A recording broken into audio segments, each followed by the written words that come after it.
It's been so long since I've preached here, you were probably wondering if I was still on the payroll. The problem when you have a gospel meeting and then a gospel meeting and then feels like I have not been up here in a month. I actually have not been up here in about a month. I'm very excited to preach for you again today. I'm glad to be back from Nevada.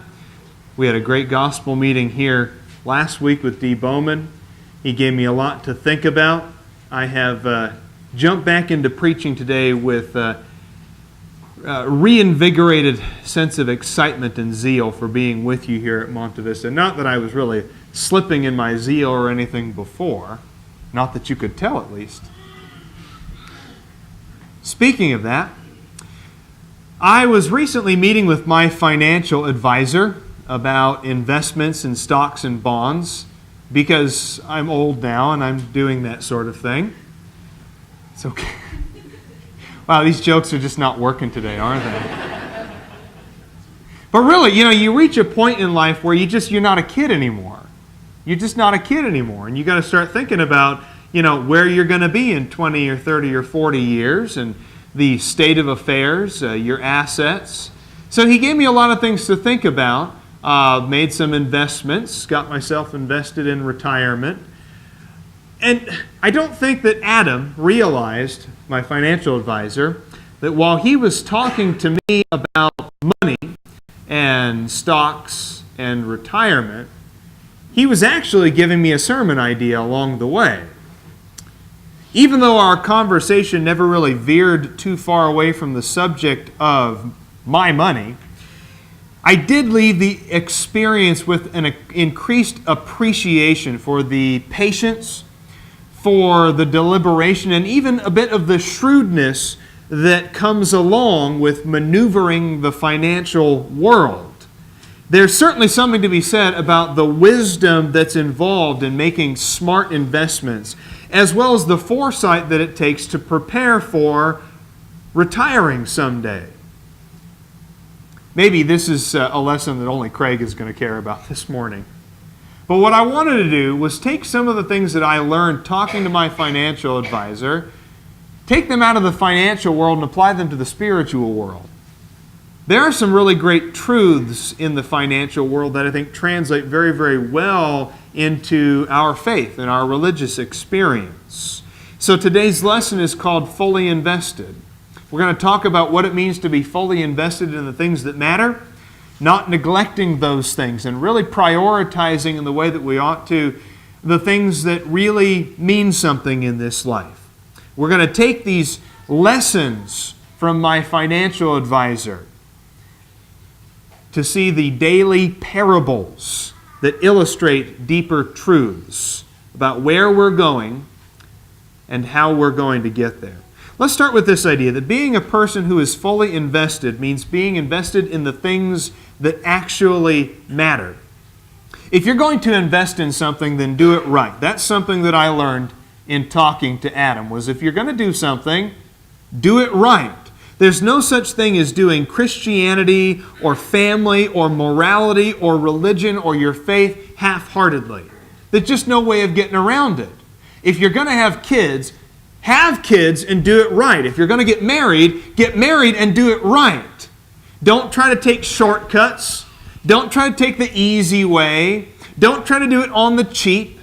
And it's the same way with our religion as well. If you're going to be a Christian, then be a Christian. You cannot be a Christian in a half-hearted way and think for a moment that you're going to get anything out of it. At least get anything out of it that God would hope or expect you to get out of it if you truly invested. I was studying the book of Malachi just the other day, and Malachi to me feels like this great case in point of this subject. In the entire book of Malachi, God asks the people these series of questions. He presents them with these challenges or these problems in their faith, in their worship, in their morality, in their religious practices, and they're so shocked. They're so shocked that things aren't working out. God says things to the effect of, well, if you're going to give me the blind and the lame and the broken sheep for sacrifices, what do you think I'm going to do with it? If you're going to give a father or a dignitary a certain degree of honor, but you're not going to give me the same kind of honor or more, what do you expect is going to happen? If you're going to break your covenant with the wife of your youth and get divorced, what do you think is going to happen? And it's so shocking to these people that they've lived a certain way, trying to get away with half-hearted devotion. They're not going to give God the best of their fields or their flocks. They're not going to give God the best of their devotion. They're not going to give God the very best of their hearts. So don't be surprised if religion blows up in your face if you're not going to be fully invested in it. Children, marriage, church, even little things like learning a new skill or picking up a hobby, all of these things become very difficult if you don't fully invest yourself in them. There's a way to do things in life, and there's a way to be lazy. And you cannot be a good parent, or a good spouse, or a good Christian the lazy way. Let's consider a couple of applications then. Turn with me to Ephesians chapter 5.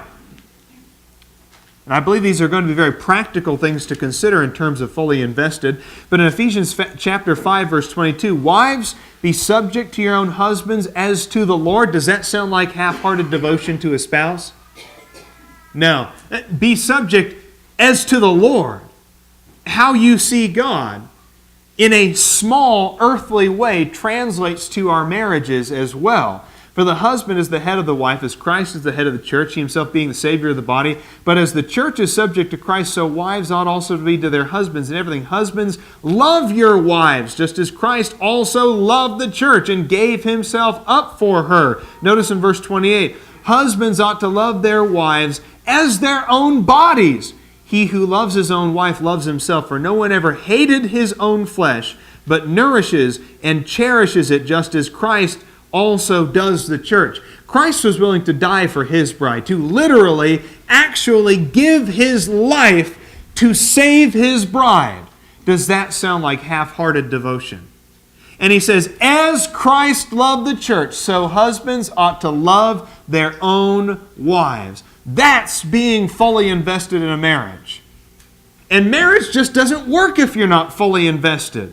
Marriage doesn't work if marriage is just a part-time activity, or if marriage is a hobby, or if marriage is an afterthought. Marriage doesn't work. And it's the same way with raising kids as well.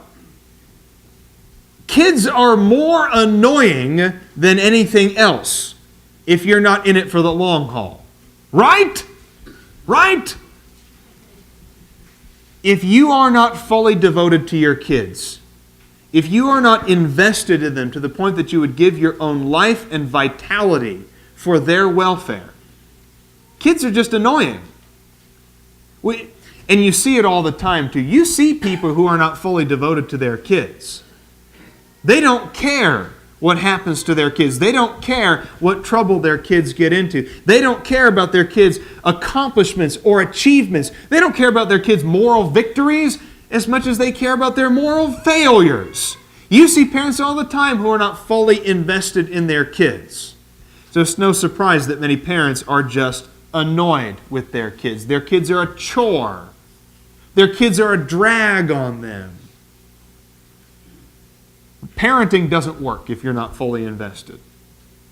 It just doesn't work. Relationships of all kinds. Go to Colossians chapter 3.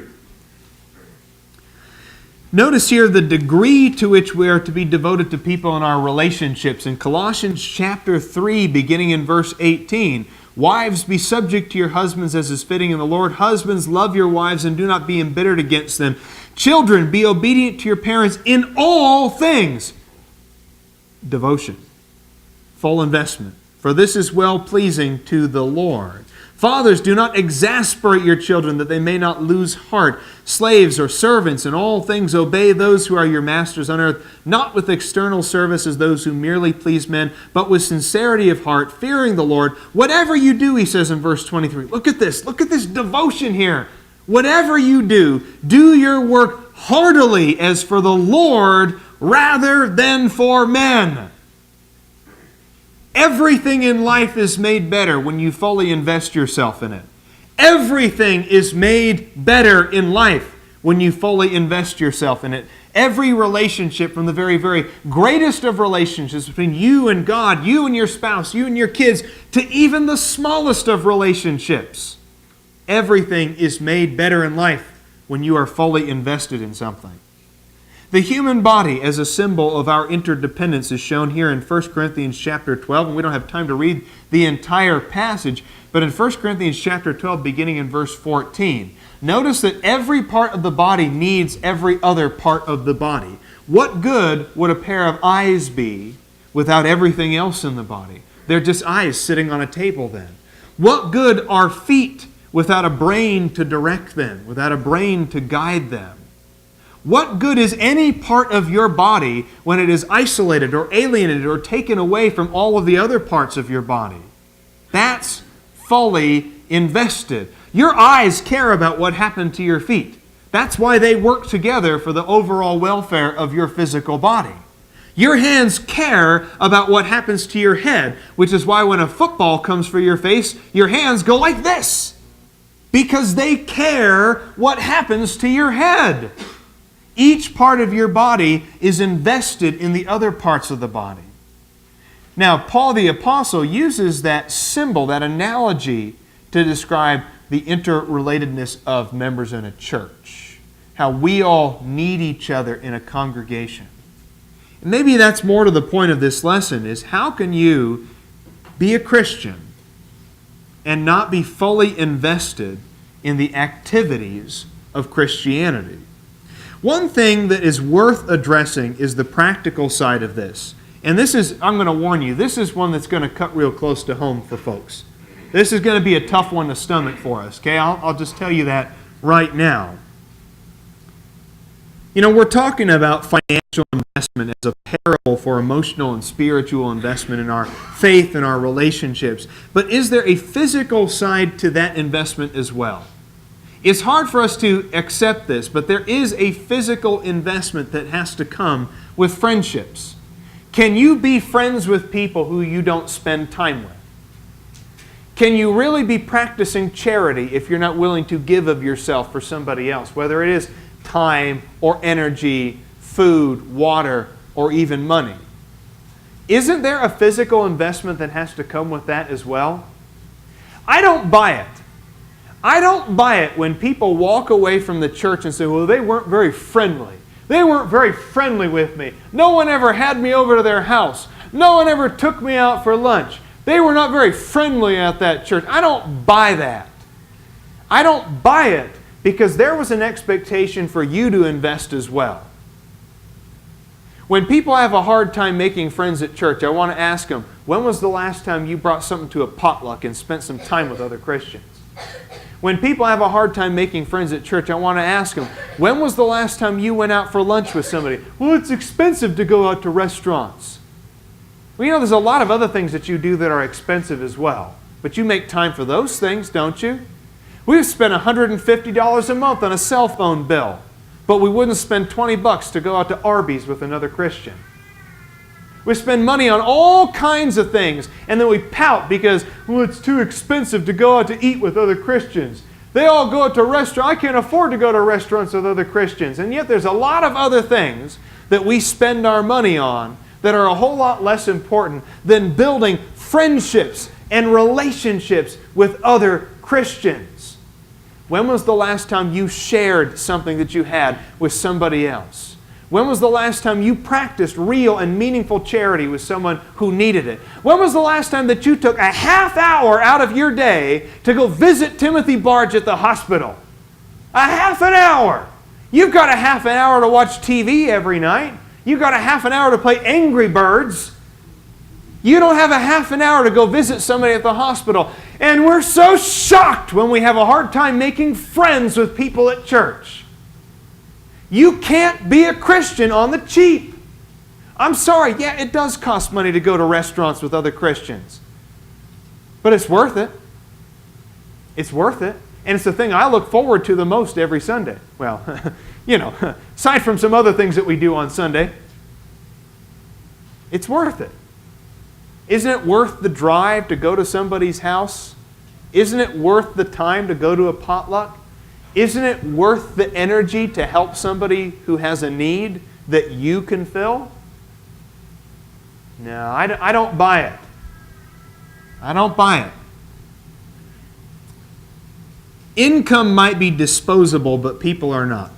We hear the term disposable income a lot these days. You know, you spend your disposable income on a new flat screen TV, or you spend your disposable income, going to frozen yogurt or something. Now, we have disposable income. Dave Ramsey, if you're familiar at all with Dave Ramsey's financial gospel, he has a term that he calls blow money, and it's just the money that you blow on extraneous things, unnecessary things. And, you reserve a spot in your budget for just money to spend on. If you feel like buying a comic book, go out and buy yourself a comic book and have a good afternoon with that, okay?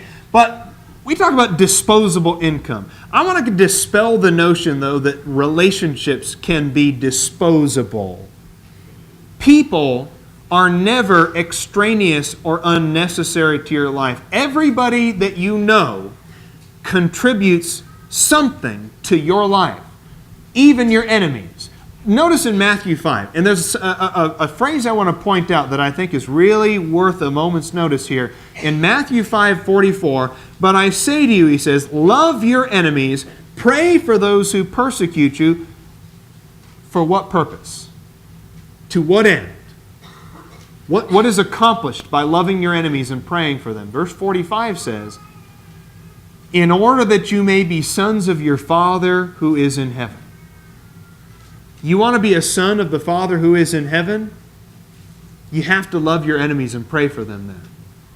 Even your enemies contribute something to your life and who you are.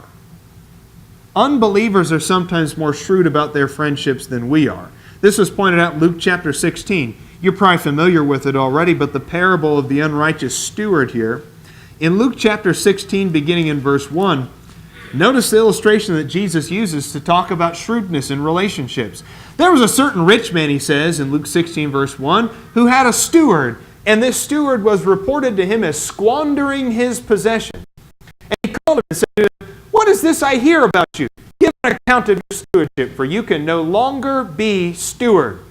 Now the steward said to himself, "What shall I do, since my master has taken the stewardship away from me? I am not strong enough to dig. I'm ashamed to beg." He sounds a lot like me. "I know what I shall do, so that when I am removed from the stewardship, they will receive me into their homes." And he summoned each one of his master's debtors, and he began to say to the first, "How much do you owe my master?" He said, 100 measures of oil. And he said to him, "Take your bill and sit down quickly and write 50. Then he said to another, "And how much do you owe?" And he said, 100 measures of wheat. He said to him, "Take your bill and write 80. Verse 8.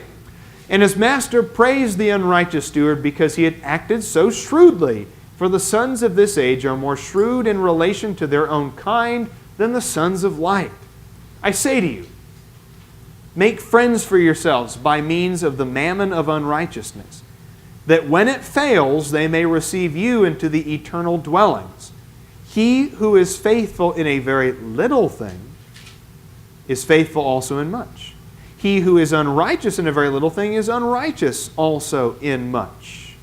If therefore you've not been faithful in the use of unrighteous mammon, who will entrust the true riches to you?" Now when he says unrighteous mammon, mammon is just a word for wealth, and he's not saying that all wealth is inherently unrighteous. He's just saying that in this world, compared to the investment we need to have with each other and in God, wealth is, in a sense, an unrighteous thing. But we all have unrighteous wealth.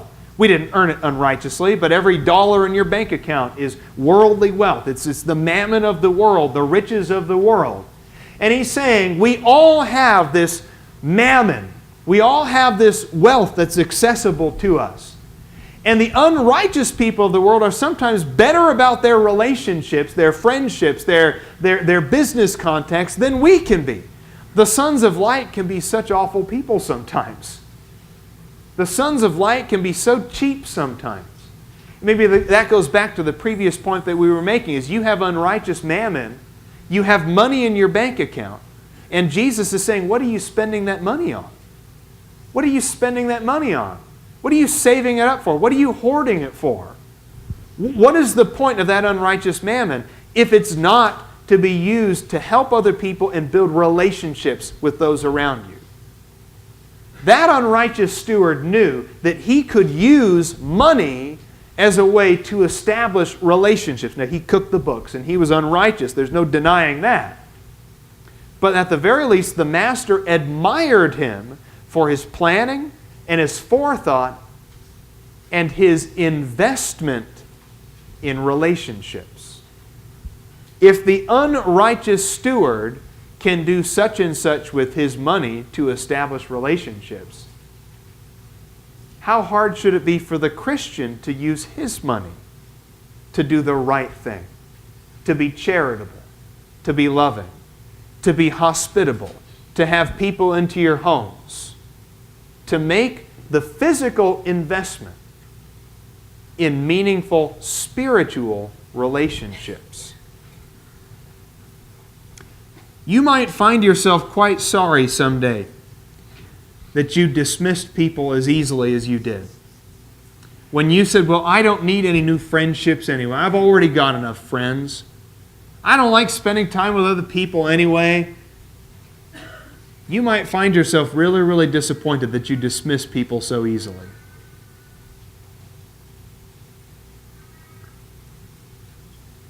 Notice in Proverbs chapter 13, verse 11. Wealth gained hastily will dwindle, but whoever gathers little by little will increase it. Investments take time, don't they? Investments take patience. It's shocking, isn't it, when you talk to a financial advisor and he says, well, if you put this much money away, and it's just a little bit every month, over the course of 40 years, this is how much money you'll have at the end of it, barring catastrophe. And my jaw dropped. I was like, I could have that much money? What? And all I have to do is that.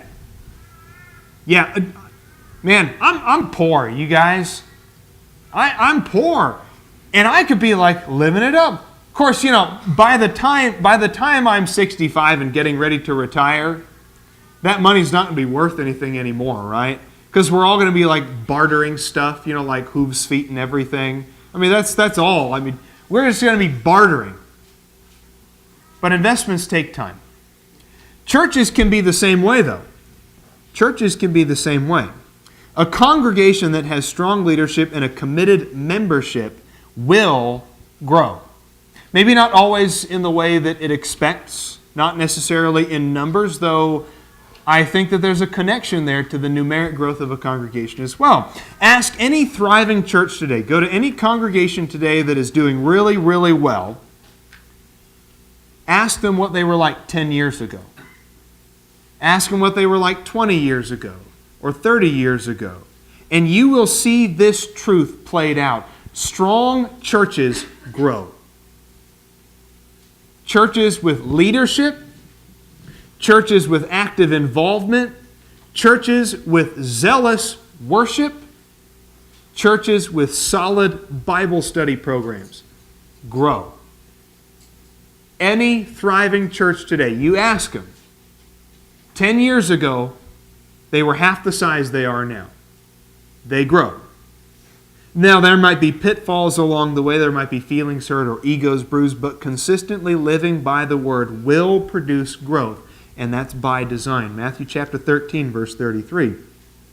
Notice that it is by design that growth of some kind, spiritual, emotional, and even numeric, growth of some kind will happen. The one on whom seed was sown on the good soil, this is the man who hears the word and understands it, who indeed bears fruit and brings forth some 100-fold, some 60, and some 30. There's also diversification that's necessary in an investment. Solomon points this out in the book of Ecclesiastes, in Ecclesiastes chapter 11 and verse 1. Now, he is talking in a sense about physical diversification of one's assets. Notice in verse 1 of Ecclesiastes 11. Cast your bread on the surface of the water, for you will find it after many days. I think that's a symbol there. He's saying, cast your bread on the surface of the water. It will come back to you in some way. When you invest overseas, Let's just kind of talk about it in modern vernacular. When you invest overseas, cast your bread on the surface of the water, that investment will eventually find its way back. There's a circuit of investment where your money goes somewhere over here, your investment goes somewhere over there, and it finds its way back when it has run the full circuit. Verse 2, divide your portion to 7 or even to 8, for you do not know what misfortunes may occur on the earth. And that's a really good point that he's making here. Diversification. I think Solomon is saying there's wisdom in physical diversification of your assets, but anyone who's read the book of Ecclesiastes knows there's more going on than meets the eye. So what is Solomon really talking about when he's talking about divide your portion to 7 or even to 8 and it will work out for you? What is he talking about when he's talking about diversification of your assets? I think he's talking about relationships, personally. And this is how I would take it. Look outside your comfort zone for advice, wisdom, and friendship. We tend to only look for people who are similar to us, people who are similar in age, people who are similar in financial status, people who are similar in race or ethnicity or language. Look for people who are outside of your comfort zone, though, and you'll be amazed at who you will find. You'll be amazed at the relationships you build and what those relationships do for you. I've been very surprised in my life, actually, at the people who've been a great influence on me. Sometimes the greatest influences have come completely out of left field. People who I'd never realized would change me or affect me the way they did. And that includes my enemies as well. Detractors and critics. Sometimes you'll be very surprised when you look outside of your comfort zone for wisdom and friendship at what you'll find. Some of my very best friends are people who are quite a bit older than me. Some of my very best friends are people who are quite a bit younger than me. Some of the people I love the most in this world are nothing more than 6 months old. And some of the people that I miss the most live to be 80 or 90. Look outside your comfort zone. Diversify your friendships. I think that's a little bit of what's going on in 1 Timothy chapter 5 when he talks about treat other Christians as if they were family members. Look in 1 Timothy chapter 5, verses 1 and 2. Do not sharply rebuke an older man, but rather appeal to him as a father, to the younger men as brothers, the older women as mothers, and the younger women as sisters in all purity. Honor widows who are widows indeed. And you have to have a relationship with these people to have that kind of situation. You actually have to know somebody before you can treat him like a father.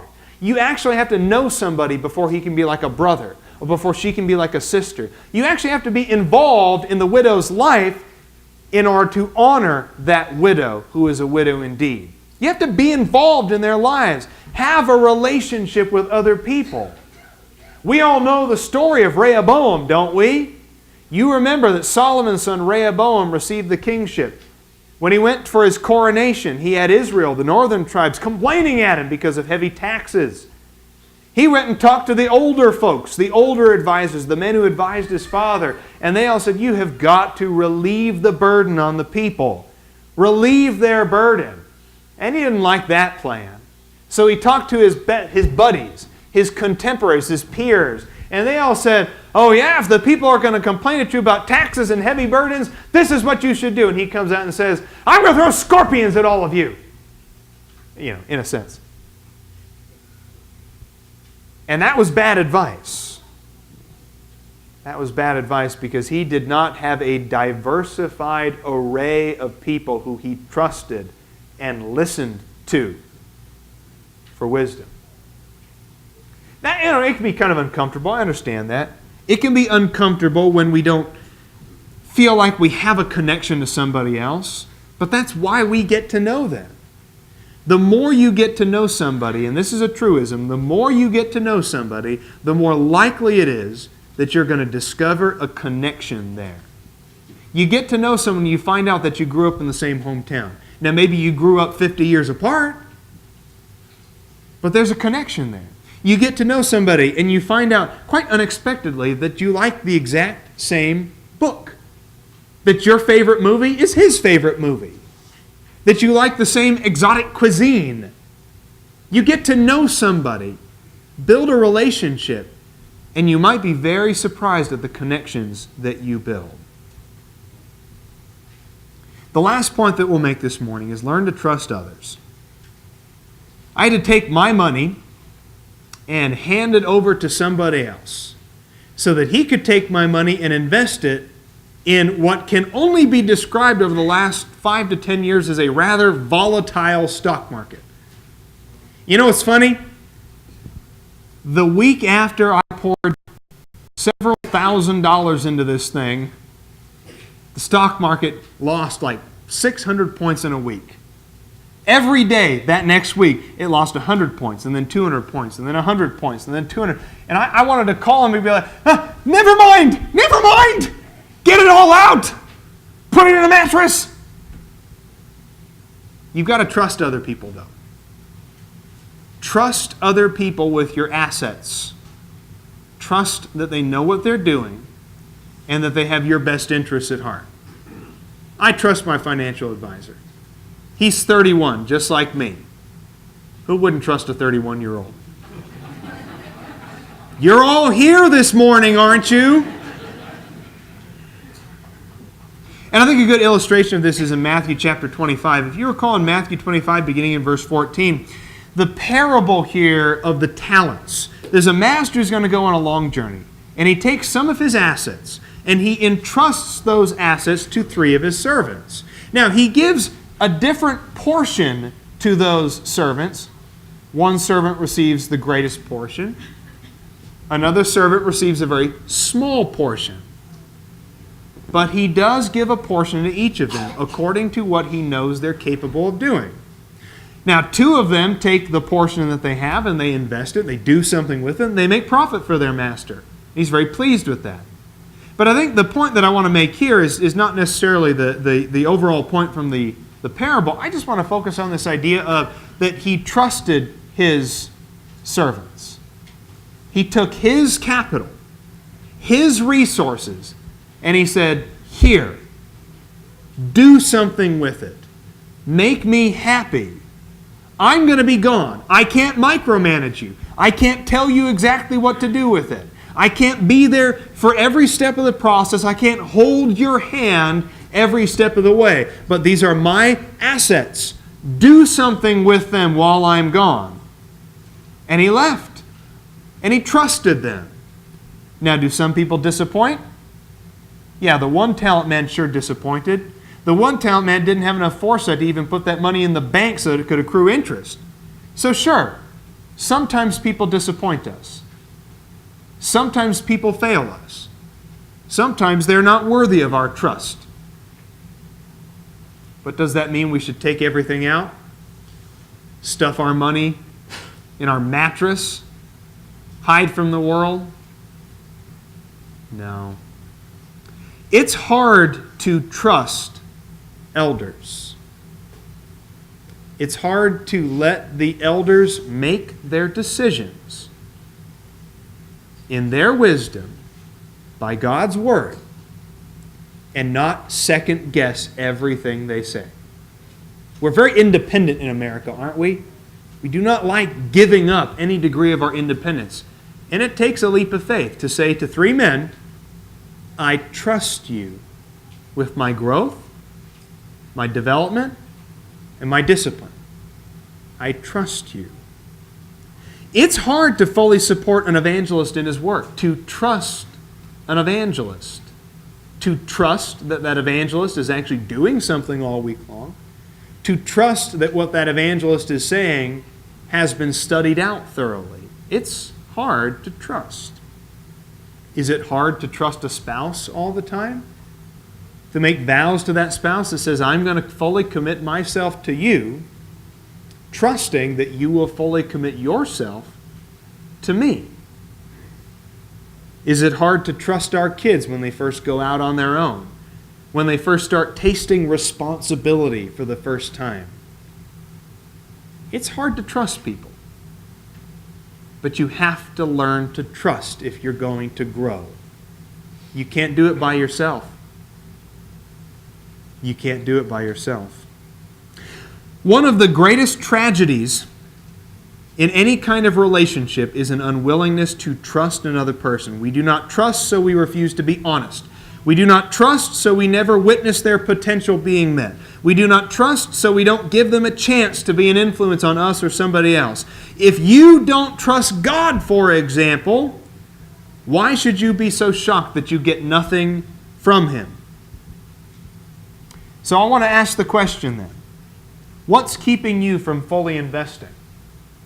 Whether it's fully investing in your marriage, truly living up to the vows that you made on your wedding day, fully investing in your kids and realizing that, yes, I am giving my very best years to them.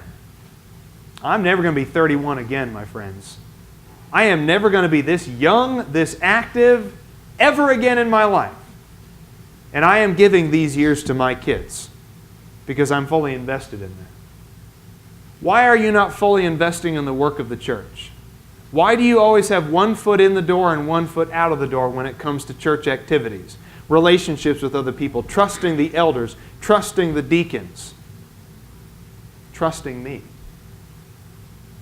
Why are you not fully invested in God, who is so fully invested in you, who loves you so much that He gave His only begotten Son for you? You want to talk about full investment? Jesus Christ dying on the cross was full investment. Why are you not investing now? Now, if you're not a Christian here this morning, you really ought to be. Now is your opportunity to make life right, to become a part of God's kingdom, to believe in His Son, to be baptized in His name, and to live a life that is fully devoted, fully invested in the things that truly matter. Whatever needs you might have, please come forward as we stand and sing.